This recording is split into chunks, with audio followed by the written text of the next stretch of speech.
Барлық паспорттар бірдей емес. Кейбір мемлекеттердің паспорттары емін-еркін визасыз жүздеген елдерге кіру мүмкіндігін береді. Басқа елдердің паспорттары болса, апталап күткізіп, ақы төлетіп, виза жасатуды талап етеді. Кейде виза бермей қойып, көңіл күйіңді бұзып жібереді. Тіпті кейбір ірі аэропорттарда паспорт тексеру аймағында бір қатар елдердің азаматтары кезекте ұзақ тұрмай, тез арада өтіп кетеді. Басқа мемлекет азаматтарының күтуі кейде 1 сағатқа созылуы мүмкін. Кейбір паспорттар шынында да басқалардан артық болады. Сол себепті паспорттардың рейтингі болады. Сонымен қатар, паспорт шопингі деген не?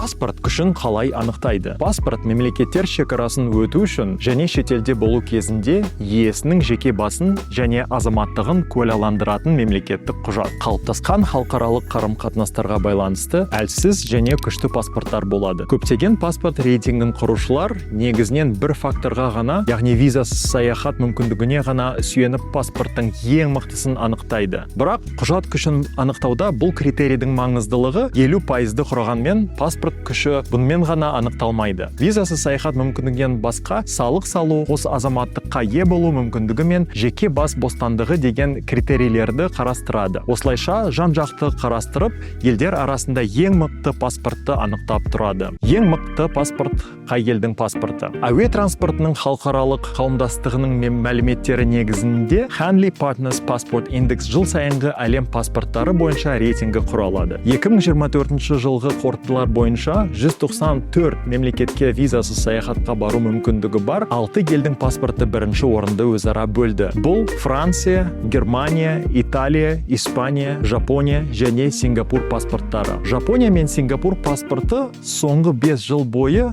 бірінші орынды тұрақты алып тұрған. Ал аталған 4 Еуропа елдерінің паспорты бірінші орынға осы жылы ғана көтерілді. Бұл пандемиядан кейін туризмді қайта дамыту үшін Қытайдың 50 мемлекетке визасыз саяхатқа рұқсатын бергеннен кейін болған өзгерістер. Жалпы соңғы жылдарда туризмді дамытып, экономикалық белсенділікті арттыру үшін көптеген елдердің визадан бас тарту тенденциясы қалыптасты. Екінші орында Финляндия және Швециямен қатар Оңтүстік Корея паспорты орналасқан. Бұл елдердің паспортымен 193 елге визасыз баруға болады. Үшінші орында Австрия, Дания, Ирландия және Нидерландтар. Олардың паспортымен 192 елге визасыз саяхаттауға болады. Төртінші орында Бельгия, Люксембург, Норвегия, Португалия және Ұлыбритания. Олардың азаматтары 191 елге еркін бара алады. Және 5-ші орынды Грекия, Мальта және Швейцария елдерінің паспорттары алды. Олардың паспорты 190 елге визасыз кіруге мүмкіндігін береді. Ал осыдан 10 жыл бұрын тізімнің басында тұрған ақш паспорты Канада және Мажарстанмен тең түсіп, осы жылы 7-ші орынға ие болды. Бұл ақш паспортының ең төмен көрсеткіші. Соңғы жылдары оның беделі дипломатиялық шиеленістерге байланысты және шетелдік туристерге ашық болмағанмен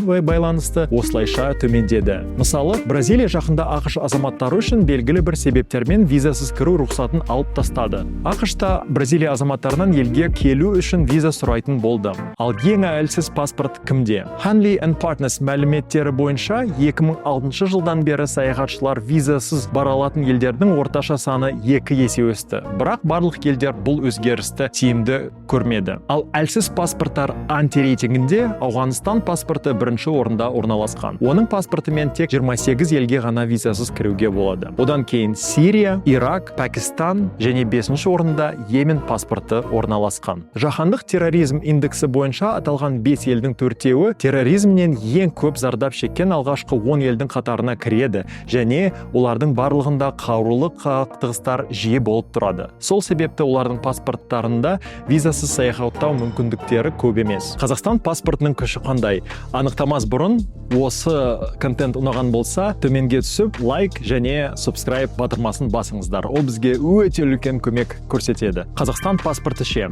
Hanley Partners паспорт индексі бойынша біздің паспорт 2024 жылы 68-ші орында орналасқан екен. Паспортымызбен 78 мемлекетке визасыз кіруге рұқсаты бар. Грузия, Түркия, Албания, Қытай, Малайзия, Қатар, Катар, Біріккен Араб Әмірлігі және тағы басқа елдерге виза жасатпай саяхатқа бара аламыз. Бұл мемлекеттер тізіміне болашақта басқа да елдер кіріп, әлем паспорттары рейтингісінде Қазақстан паспорты 68-ші орыннан көтеріледі деген үміттеміз. Паспорт шопингі деген не? Кейбір паспорттардың күші көп болғандықтан оған сұраныс та туындайды. Басқа елдің паспортын иемденудің бірнеше түрі бар. Ең тез жолдардың бірі ол елдің азаматымен заңды некеге кіріп, қосымша талаптарды орындау. Мысалы, Италия азаматымен неке тіркелгені жеткіліксіз. Онымен қоса Италияда 2 жыл тұру керек, немесе некеде болып, шет елде 4 жыл резидент болу керек. Жұптарда заңды некеде бала туса, бұл мерзім 2 есе тездетіледі. Тағы бір түрі ол натурализация. Натурализация деген сол паспортты ізденген мемлекетте тұрақты өмір сүру. Еуропа мемлекеттерінде ол көбінесе 5 жыл құрайды. Өте мықты паспорттардың қатарында болған Жаңа Зеланд осындай натурализация арқылы берілетін паспорттың мерзімін 3 жылдан 5 жылға ұзартты. Бұған дейін көптеген адамдар, оның ішінде Қазақстан мен тағы да басқа бұрынғы кеңес одақ мемлекеттерінің азаматтары паспортын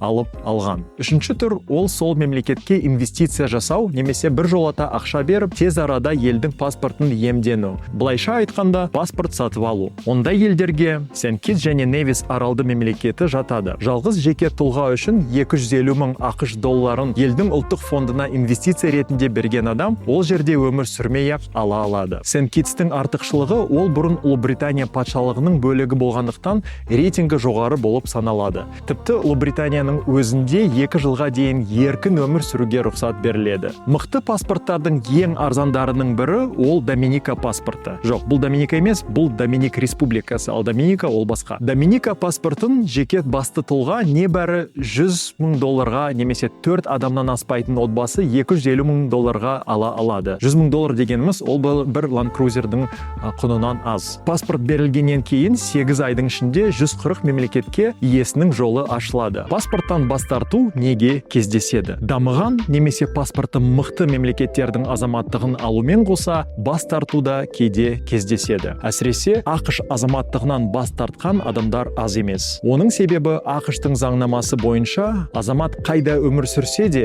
ақшқа салық төлеу парызы. Сол себепті паспорттан бас тарту көбінесе салықпен байланысты. Екінші себебі мемлекеттердің басым бөлігі 2 немесе одан да көп азаматтыққа рұқсат бергенмен де қос азаматтық алуға рұқсат бермейтін паспорты мықты елдер де бар. Ең танымалы мысалы ол Жапония. Кімде-кім Жапонияның азаматтығын алса, сол сәтте басқа азаматтығынан айырылғанын дәлелдеу керек. 2024 жылғы паспорт рейтингісі осындай көрініс алады. Henley & Partners мәлімдемесі бойынша соңғы 10 жылдықта ең үлкен өзгеріс Біріккен Араб Әмірлігінің паспортында болды. Ол 10 жылдың ішінде 106 елмен визасыз режимге өтіп, 55-ші орыннан 11-ші орынға көтерілді. Болашақта қай елдің паспорт күші өзгеру мүмкін. 2025 жылы ақш азаматтарына Еуропаға бару үшін мүмкін виза керек болатын шығар. Канада, Мексика елдерінен де виза сұрауы мүмкін. Ал Индонезия елдің туризмін дамытып, мемлекеттерге инвестициялауды көбейту үшін қазіргі кезде 20 елмен визасыз саяхат рұқсаты туралы келіссөздер жүргізіп жатыр. Ал әзірге ол бізбен қатар 68-ші орында орналасқан. Біз де жұрттан қалмай, жақын арада паспортымыздың күшін арттыра аламыз деген үміттеміз. Назарларыңызға